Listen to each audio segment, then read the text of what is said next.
అర్జెంటుగా ధనం రావాలి, డబ్బు రావాలి. మన ఇంటి నిర్మాణం జరుగుతుంది, అర్జెంటుగా డబ్బు కావాలి. కారు కొనాలి, అర్జెంటుగా డబ్బు కావాలి. కోరినంత డబ్బు తప్పకుండా వస్తుంది. అర్జెంటుగా డబ్బు కోరుకుంటే కంపల్సరీ వస్తుంది. ఇంటి నిర్మాణం చేస్తున్నాము, డబ్బు కావాలి. కారు కొనాలి, డబ్బు కావాలి. మంచి విషయాలకు మాత్రమే ఇలాంటి డబ్బు కోరుకుంటే పాజిటివ్గా ఉంటే ధనము తప్పకుండా వస్తుంది. జూదం ఆడటానికి కానీ, సట్ట ఆడటానికి కానీ, త్రాగటానికి కానీ కోరుకుంటే ధనం మాత్రం రాదు. ఆ డబ్బు ఒక్క రూపాయి కూడా రాదు. మీ మనసులో ₹1,00,000 కానీ, 5,00,000 కానీ, 10,00,000 కానీ, ₹1,00,00,000 కానీ కోరుకుంటే తప్పకుండా వస్తుంది.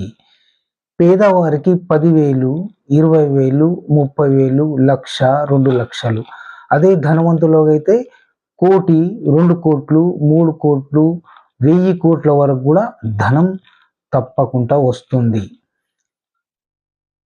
చెడు మార్గాలకు ఉపయోగించుకోని కొరకు మాత్రం ధనం రాదు. మంచి విషయాలు, మంచి పనికి కోరుకుంటే తప్పకుండా డబ్బు వస్తుంది. ఇలాంటి తేజ్ పత్తా మంచిది.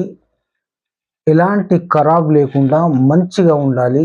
ఇలాంటి పత్తాపై ఈ గ్రీన్ పెన్తో మనకు ఎంత కావాలి? 5,00,000 కావాలి. 5,00,000 కావాలని రాయాలి. మనీ 5,00,000 మనీ ఈ గ్రీన్ పెన్తో ఈ ఆకుపై వ్రాయడం జరిగింది. దీని తర్వాత చిల్మన్ పౌడర్ ఈ ఆకుపై ఇలా వేసి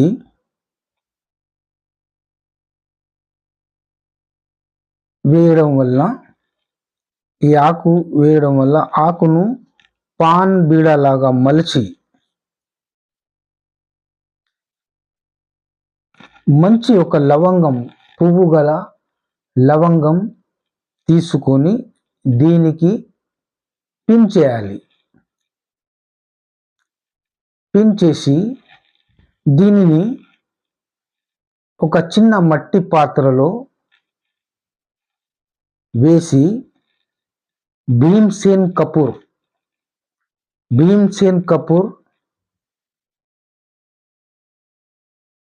ఇలా భీమ్సేన్ కపూర్ పెట్టి, ఇలా పైన ఆకు పెట్టి, మళ్ళీ ఒక భీమ్సేన్ కపూర్ పెట్టి దాన్ని అగ్గిపుల్లతో కాల్చి పౌడర్ చేయాలి. పౌడర్ చేసిన తర్వాత ఆ పౌడర్ను పారే నీటిలో పడేయాలి. 43 రోజులు శుక్రవారం కనుక ఈ యొక్క రెమెడీని చేస్తే 100 కాదు 200% మీరు కోరుకున్న ధనం వస్తుంది. తప్పకుండా వస్తుంది. మీరు ఎంత కోరుకుంటారో అంత ధనం తప్పకుండా వస్తుంది. ఇది ఒక భగవంతుని మార్గం. మనం పంచభూతాలను కంట్రోల్ చేయొచ్చు, మన శక్తిని కంట్రోల్ చేయొచ్చు, కానీ మన శక్తి దాటిన తర్వాత భగవంతుని శక్తిని కంట్రోల్ చేయలేము. కనుక ఈ విషయము భగవంతుని వద్ద ఈ గాలి పంచభూతాల ద్వారా ప్రవహించడం వల్ల ఆ విశ్వం ద్వారా కనెక్ట్ అయి మనకు తప్పకుండా కోరుకున్నంత 1,00,000 కానీ, 5,00,000 కానీ, 10,00,000 కానీ, ₹1,00,00,000 కానీ తప్పకుండా వస్తుంది. 200% తప్పకుండా వస్తుంది. ఇది ఒక రెమెడీని ఎవరెవరు ఫాలో అవుతారో 100% వస్తుంది.